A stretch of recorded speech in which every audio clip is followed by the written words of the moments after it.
अस्सलाम वालेकुम नाज़रीन, जाली मैंडेट पर आने वाली हुकूमत के सुप्रीम कोर्ट के फैसले को ना मानने पर और इनकी तरफ से की जाने वाली साजिशों पर जस्टिस मंसूर अली शाह ने बड़ा दबंग मौक़िफ़ पेश किया और इस पर हामिद मीर ने बड़े खतरनाक इंकशाफात किए कि इसकी क्या वजूहात हैं जो इस तरह के बयानात आ रहे हैं। आइए पहले हामिद मीर की गुफ्तगू सुनते हैं, फिर इस पर बात करते हैं। साहब,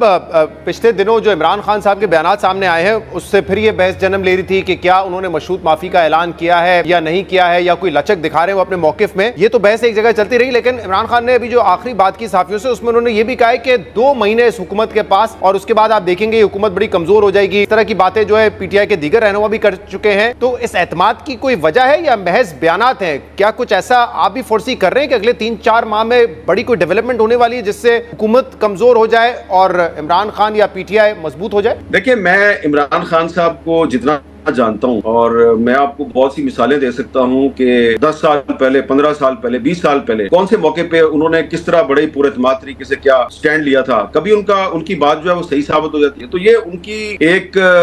पुरानी इमरान खान साहब की ये रवायत है, बल्कि आदत है कि वो इस तरह की सूरत हाल में एक स्टैंड लेते हैं और बड़े एतमाद के साथ लेते हैं। और ये क्योंकि वो एक क्रिकेट टीम के कप्तान रहे हैं, तो कप्तान जो है वो हमेशा इसी तरह करता है, रिस्की फैसला लेता है, एक रिस्की स्टेटमेंट दे देता है, फिर उसको अमल दरामद करके तो अपने आप को सही साबित करने की कोशिश करता है। मेरा ख्याल है इमरान खान साहब जो इस वक्त ये बात कर रहे हैं कि इस हुकूमत के पास सिर्फ 2 महीने रह गए हैं, तो शायद वो बांग्लादेश की जो सूरत हाल है उससे उनको मुतासिर है और उनका ख्याल है कि जो कुछ बांग्लादेश में हुआ है वही कुछ पाकिस्तान में हो जाएगा। मुझे लगता है कि अगर पाकिस्तान की जो बड़ी पॉलिटिकल पार्टीज हैं इन्होंने मौजूदा सूरत हाल में जो अवाम की सोच है, जो अवाम के मसाइल हैं, उनको सामने रखकर दुरुस्त हिकमत अमली इख्तियार ना की तो ये पॉलिटिकल पार्टीज पीछे रह जाएंगी और नौजवान जो हैं वो आगे निकल जाएंगे। और बांग्लादेश में तो पॉलिटिकल पार्टीज के कंट्रोल में सूरत हाल नजर आ रही है, लेकिन मुझे लगता है कि अगर ऐसी सूरत हाल पाकिस्तान में पैदा हो गई तो ये पॉलिटिकल पार्टीज के कंट्रोल से बाहर हो जाए। भाई साहब, 12 जुलाई का जो सुप्रीम कोर्ट का मखसूस नशिस्त से मुतल्लिक फैसला था, उसके बाद से जिस किस्म की तनकीद हुकूमती जमातों की तरफ से हो रही है और जो इकदाम भी लिए जा रहे हैं जैसे कि इलेक्शन एक्ट में तरमीम करना, उससे तो बड़ा वाज़ेह है कि हुकूमत शायद इस फैसले पर अमल दरामद नहीं करना चाहती। लेकिन आज जस्टिस मंसूर अली शाह साहब ने एक कॉन्फ्रेंस से खिताब किया है जिसमें उन्होंने ये कहा है कि ये मुमकिन नहीं है कि सुप्रीम कोर्ट के फैसलों पर अमल दरामद ना हो। उन्होंने कहा है ये मामला जो है वो जजेस कमेटी के सामने भी लेके जाएंगे, क्योंकि सुप्रीम कोर्ट जो है वो अपना इख्तियार आइन के मुताबिक इस्तेमाल करता है। कल भी हमने देखा कि एक जजमेंट में उन्होंने इस बात का हवाला दिया था कि किसी की मंशा नहीं है, ये बाइंडिंग है कि सुप्रीम कोर्ट के फैसले पर अमल दरामद होना है। आपको क्या लगता है, हुकूमत के लिए इतना आसान होगा कि 12 जुलाई के फैसले को नजरअंदाज करे, उस पर अमल दरामद ना करे? देखें, अभी हाल ही में वजीर आजम शहबाज शरीफ साहब जो हैं उन्होंने इस्लामाबाद में पाक चाइना सेंटर है, वहाँ पे उलमा के कन्वेंशन से उन्होंने खिताब किया। वहाँ पे उन्होंने army chief general Asim Munir साहब की बहुत तारीफ की और वहाँ पर बहुत सी ऐसी बातें हुई जिनमें जो सबसे अहम बात थी, आसिम मुनीर साहब ने यह की कि जो शरीयत और आइन को नहीं मानता हम उसे पाकिस्तानी तस्लीम नहीं करते। अब ये एक बड़ी ही अहम स्टेटमेंट है और आइन के हवाले से उनकी ये जो स्टेटमेंट है इस पर गौर करने की जरूरत है कि आइन को कौन नहीं मानता। देखें, जो पाकिस्तान का आइन है वो गुज़श्ता 1.5-2 साल से तकरीबन गैर मौसर है। जब सुप्रीम कोर्ट ने ये हुक्म किया था कि जब पंजाब और खैबर पख्तूनख्वा की असम्बलियां टूट गई थी तो सुप्रीम कोर्ट ने कहा था कि आइन के मुताबिक 90 दिन के अंदर अंदर इलेक्शन करवाए जाएं और इलेक्शन नहीं हुआ, तो उस वक्त भी किसी को ये ख्याल करना चाहिए था कि आइन पर अमल दरामद बड़ा जरूरी है और जो आइन को नहीं मानता वो पाकिस्तान को नहीं मानता। तो आइन की खिलाफ वर्जी का सिलसिला जो है वो तो सुप्रीम कोर्ट की 12 जुलाई की जजमेंट से पहले से ही शुरू हो चुका है और अब अगर मौजूदा हुकूमत जो है वो सुप्रीम कोर्ट के फुल बेंच की जजमेंट पर अमल दरामद नहीं करना चाहती तो ये कोई नई बात नहीं है। इससे पहले भी जब पीडीएम की हुकूमत थी 2022 में, 2023 में, तो ये कई दफा ऐसे हो चुका है। लेकिन आप देखें इसके नतीजे क्या निकल रहे हैं। इसके नतीजे ये निकल रहे हैं कि जो नौजवान हैं उनका इंतखाबी सियासत से और रियासत से उनका एतमाद, उनका एतबार उठता जा रहा है। तो ठीक है, सुप्रीम कोर्ट के फुल बेंच के फैसले को अगर हुकूमत तस्लीम नहीं करती और उसने पार्लियामेंट के जरिए मुतबादल साजी कर दिया जिसका मकसद सुप्रीम कोर्ट के फैसले को डिफाई करना है, तो साफ सी बात है कि ये पार्लियामेंट को सुप्रीम कोर्ट के सामने लाकर खड़ा कर दिया गया है। 2 इदारे लड़ रहे हैं, दरअसल कुछ लोगों का जो सियासी मुफाद है उस पर जद पड़ रही है, तो ये लड़े आपस में, लेकिन पाकिस्तान के अवाम के मसाइल जो है इससे हल नहीं होंगे और ना ही इससे पाकिस्तान मजबूत होगा। अब ये मंसूर अली शाह साहब जाने और वजीर आज़म शहबाज शरीफ साहब जाने, अगर आपस में लड़ेंगे तो हो सकता है कि शहबाज शरीफ साहब का इक़्तिदार जो है वो कुछ दिन के लिए एक्सटेंड कर जाए। लेकिन जो सूरत हाल नजर आ रही है ग्राउंड पे, जो लोगों से जब हम बात करते हैं, तो लगता यह है कि अगर सुप्रीम कोर्ट भी जो है अगर उसके भी फैसलों पर अमल दरामद नहीं होगा तो फिर वो तमाम इदारे जो अपने आप को बहुत ताकतवर समझते हैं वो याद रखें कि फिर उनकी भी इस मुल्क में कोई इज्जत नहीं करेगा। मीर साहब, लेकिन जो पार्लियामेंट और हुकूमती जमातों की तरफ से जो तनकीद की जा रही है, क्या वो जायज है? क्योंकि वो बार बार ये कह रहे हैं कि आइन बनाना, कानून बनाना जो है वो पार्लियामेंट की जिम्मेदारी है, लेकिन जो जिम्मेदारी सुप्रीम कोर्ट की है वो तो यही है ना कि आइन की तशरीह करे। वो देखिए सुप्रीम कोर्ट का तो यही काम है आइन की तशरीह करे, लेकिन अब देखिए ना, ये तो नहीं पार्लियामेंट को ज़ेब देता कि सुप्रीम कोर्ट एक फैसला कर रही है और पार्लियामेंट जो है उस फैसले को डिफाई करने के लिए एक कानून साजी कर रही है। और अब सुप्रीम कोर्ट पर तनकीद कौन से सियासतदान कर रहे हैं? जिनको तहरीके इंसाफ के कोटे से जो रिजर्व सीटें थी वो उन जमातों को मिल गई और अब वो सीटें उनको नहीं मिलेंगी, तो वो रोला डाल रहे हैं, शोर मचा रहे हैं कि जी वो सुप्रीम कोर्ट जो है देखें पाकिस्तान में इसने बहरान पैदा कर दिया, ये कर दिया, वो कर दिया। तो मैं वैसे इत्तेफाक करता हूं जो बिलावल साहब ने कल कौमी असम्बली में तकरीर की कि वाकई इसमें सुप्रीम कोर्ट के कुछ फैसलों की वजह से बहरान तो पैदा हुआ है। खासतौर पर जो काजी फाजिसा साहब ने जनवरी 2024 में फैसला किया था और तहरीक इंसाफ से उसका इंतखाबी निशान ले लिया था, तो उस वक्त पीपल्स पार्टी भी कह रही थी कि ये इंतखाबी निशान नहीं लेना चाहिए। लेकिन अब बिलावल साहब की जो तनकीद है उसका रुख कहीं और मुड़ गया है। लेकिन अगर आप ओवरऑल देखें तो काजी फाजिसा साहब ने ये जो पाकिस्तान में इस वक्त जो एक पॉलिटिकल क्राइसिस पैदा हुआ है उसको क्रिएट करने में उनका काफ़ी किरदार है। तो ओवरऑल तो मैं समझता हूँ कि बिलावल साहब की बात ठीक है, लेकिन वो सिर्फ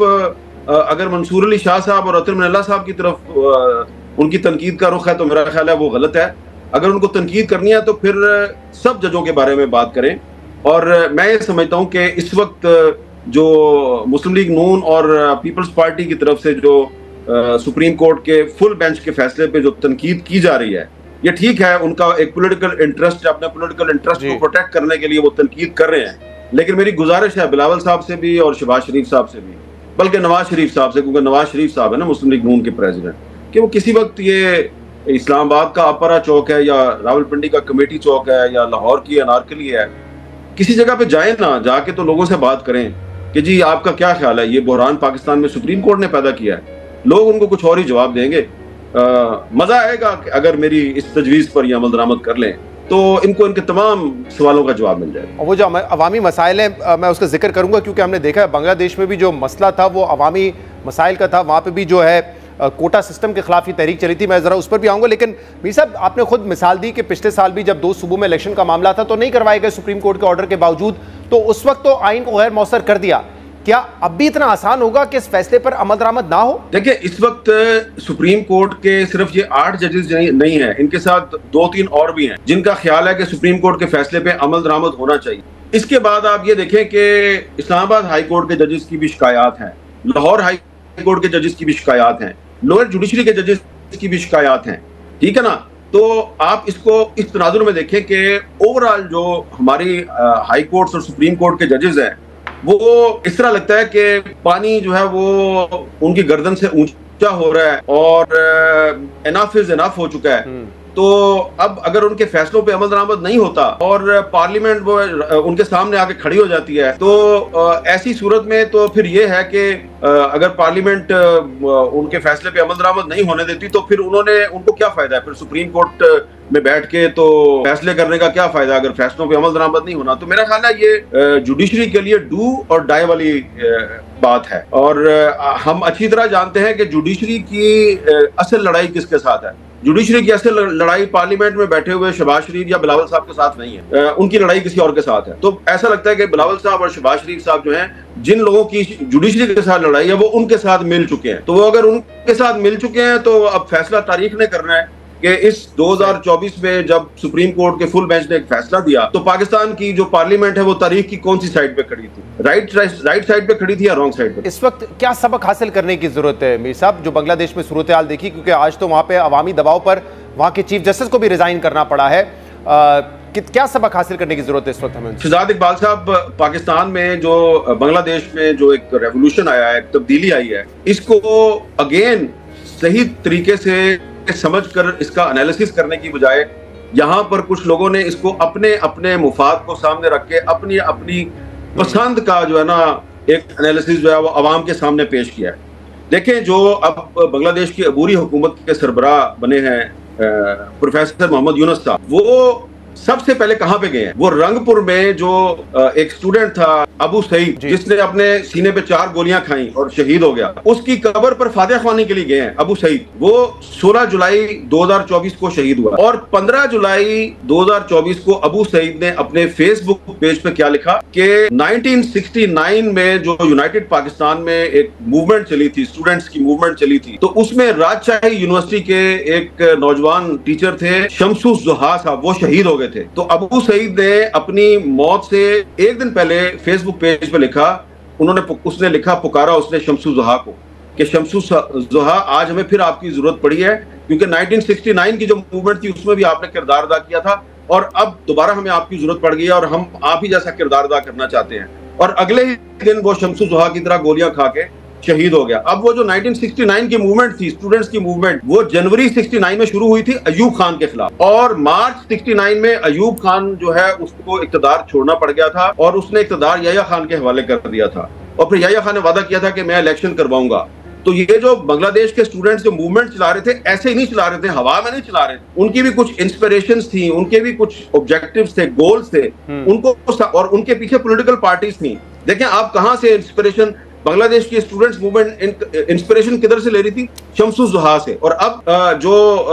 अबू सईद है वो फिर सोर्स ऑफ इंस्पिरेशन बन गया, जिसके लिए मोहम्मद यूनुस साहब कह रहे हैं जी कि अगर मोहम्मद सईद ना होता तो शायद बांग्लादेश में इतनी बड़ी तब्दीली ना आती। तो आप ये देखें कि पाकिस्तान में जो लोग हैं वो जब अपना एनालिसिस करते हैं तो ना तो वो अबू सईद को सामने रखते हैं और ना ही अबू सईद का जो हीरो है शमसुज जोहा उसको सामने रखते हैं। वो कहते हैं वो देखें जी वो बांग्लादेश में हसीना वाजिद की छुट्टी होगी, जबकि जो शमसुज जोहा साहब थे उनका वो जो है वो शेख मुजीबुर रहमान के हक में तहरीक चला रहे थे और जो अबू सईद है वो हसीना वाजिद के खिलाफ तहरीक चला रहा था। लेकिन इसमें हम मिक्स कर देते हैं कि देखें वहां शेख मुजीब के मुजस्मे गिरा दिए, इसका मतलब है कि जी वो 50 साल पहले 55 साल पहले जो हुआ था वो गलत था। तो इसलिए मैं कहता हूँ कि फर्क है, बांग्लादेश की सूरत हाल में और पाकिस्तान की सूरत हाल में फर्क है। बांग्लादेश में जो तलबा तहरीक है वो उस पर पोलिटिकल पार्टीज का कंट्रोल था, अपोजिशन की पोलिटिकल पार्टीज का कंट्रोल था, लेकिन पाकिस्तान में मुझे जो कुछ होता हुआ नजर आ रहा है इसमें तहरीक इंसाफ को छोड़ दें, बल्कि जो मजहबी जमातें हैं मेरा ख्याल है इनका भी कंट्रोल नहीं रहेगा। अगर स्टूडेंट्स या यूथ जो है वो सड़कों पे आ गई तो इन सियासी जमातों का कंट्रोल नहीं रहेगा। नाज़रीन, सुप्रीम कोर्ट के फुल बेंच की तरफ से ये फैसला दिया गया था कि पीटीआई को उनकी मखसूस नशिस्तें वापस की जाए और पीटीआई को बतौर सियासी पार्टी कबूल किया जाए, माना जाए। जो डाकू और करप्ट पार्टी ने जो पीटीआई की मखसूस नशिस्तें उनसे छीननी है वो उनकी बनती ही नहीं, लिहाजा वो पीटीआई की नशिस्तें वापस की जाए। लेकिन सुप्रीम कोर्ट के 8 मुअज़्ज़ज़ जजेस की तरफ से दिए जाने वाले फैसले को जाली मैंडेट पर आने वाली हुकूमत ने और इलेक्शन कमीशन ने मानने से इनकार कर दिया और इस पर आज जस्टिस मंसूर अली शाह ने बड़ा डट कर बड़ा दबंग मौकफ दिया। उनके बयान का मकसद ये था कि अगर सुप्रीम कोर्ट किसी भी फैसले को इम्प्लीमेंट ही नहीं करवा सकते तो फिर सुप्रीम कोर्ट के होने का क्या फायदा है, क्योंकि आइन के मुताबिक सुप्रीम कोर्ट के होने का मकसद ही ये है कि वो अवाम के बुनियादी हकूक का तहफ़्फ़ुज़ करे और आइन की पासदारी को यकीनी बनाए और सुप्रीम कोर्ट के फैसलों को पूरा करना सबसे ज्यादा जरूरी होता है। अगर छोटे से छोटे मुल्क में भी देखा जाए तो सुप्रीम कोर्ट के फैसलों को या जजेस के फैसलों को हर हाल में माना जाता है, लेकिन बदकिस्मती से पाकिस्तान उन मुल्कों में आता है जहाँ पर सुप्रीम कोर्ट के फैसलों की और आइन की खुल्लम खुल्ला धज्जियां बिखेरी जाती है। हामिद मीर के मुताबिक अगर ये जाली मैंडेट पर आने वाली हुकूमत सुप्रीम कोर्ट के फैसले को नहीं मानती और इससे मुल्क में बहुत ज्यादा बहरान पैदा होगा और इसकी वजह से सुप्रीम कोर्ट और ये जाली मैंडेट पर आने वाली हुकूमत दोनों आमने सामने आन खड़े होंगे। हामिद मीर का मजीद कहना था कि मैं इमरान खान को 20 से 22 साल से जानता हूँ और इमरान खान जिस बात पर डट जाते हैं, जिस बात का फैसला कर लेते हैं वो उसको पूरा करके ही दम लेते हैं, ना ही वो झुकते हैं और ना ही वो डील करते हैं जैसे कि नवाज शरीफ, मरियम नवाज और शहबाज शरीफ डील करके हमेशा मुल्क पर मुसल्लत होते हैं और डील करके ही तमाम मामलात को हल करते हैं। हामिद मीर के मुताबिक इमरान खान इस तरह से डील करके इक़्तिदार हासिल नहीं करेंगे। इमरान खान ने 2 महीने के बाद जाली मैंडेट पर आने वाली हुकूमत के फरार होने की बात की है, इनकी हुकूमत खत्म होने की बात की है। उसके पीछे भी कुछ ना कुछ वजूहात जरूर होंगी, क्योंकि हामिद मीर के मुताबिक इमरान खान जो भी बात करते हैं उसके पीछे कोई ना कोई वजह जरूर होती है। नाज़रीन, अब देखना यह है कि चीफ जस्टिस काजी फायज ईसा के रिटायर होने के बाद इस मुल्क में सुप्रीम कोर्ट का तकद्दुस और आइन का तकद्दुस बहाल होता है या नहीं, क्या अवाम का मैंडेट बहाल हो पाता है या नहीं। इन तमाम बातों की जिम्मेदारी जस्टिस मंसूर अली शाह पर आती है। क्या जस्टिस मंसूर अली खान इसी तरह से डट कर खड़े रहेंगे जैसे वो आज डट कर खड़े हुए हैं, या फिर वो भी उनके ब्लैकमेलिंग में या प्रेशराइज में आ जाएंगे। और जाली मैंडेट पर आने वाली हुकूमत को नहीं चलने देंगे, क्योंकि नाज़रीन जब तक इस मुल्क में जाली मैंडेट पर आई हुकूमत कायम रहेगी, ये मुल्क तबाही की तरफ जाएगा। इस मुल्क में कुछ भी बेहतर नहीं हो सकेगा, क्योंकि इस वक्त मुल्क की आवाम मायूस हो चुकी है और वो पूरी तरह से इन सियासी जमातों से मुतनफर हो चुकी है, क्योंकि कायदे-ए-आज़म ने यह मुल्क अवाम के लिए बनाया था और आज अवाम को उनके बुनियादी हकूक ही मुयसर नहीं है। अवाम पर जुल्म सितम किया जाता है, उनकी जुबानें बंद की जाती है, उन्हें नाजायज तौर पर जेलों में रखा जाता है, उन पर जाली मुकदमात बनाए जाते हैं। उन्हें आज भी ये शो करवाया जाता है कि ये मुल्क आज भी तुम्हारा नहीं है, इस मुल्क पर हम काबिज हैं। इन लोगों ने अवाम के दिलों में सिर्फ एक ही बात डाल दी है कि ये मुल्क शराफिया और एलीट क्लास का रह गया है और गरीब अवाम का और मिडिल क्लास का इस मुल्क में कोई हाल नहीं, और अवाम को यरगमाल बना रखा है, बल्कि हाईजैक कर रखा है। नाज़रीन जब तक इस मुल्क का निजाम पूरी तरह से नहीं बदलेगा, तब तक इस मुल्क के हालात बेहतर नहीं हो सकेंगे, ना ही मुआशी सूरत हाल, ना ही सियासी सूरत हाल बेहतर हो सकेगी। नाज़रीन आपके इस बारे में क्या राय है, कमेंट में जरूर बताइएगा। अगली वीडियो में मिलते हैं, तब तक के लिए अल्लाह हाफ़िज़।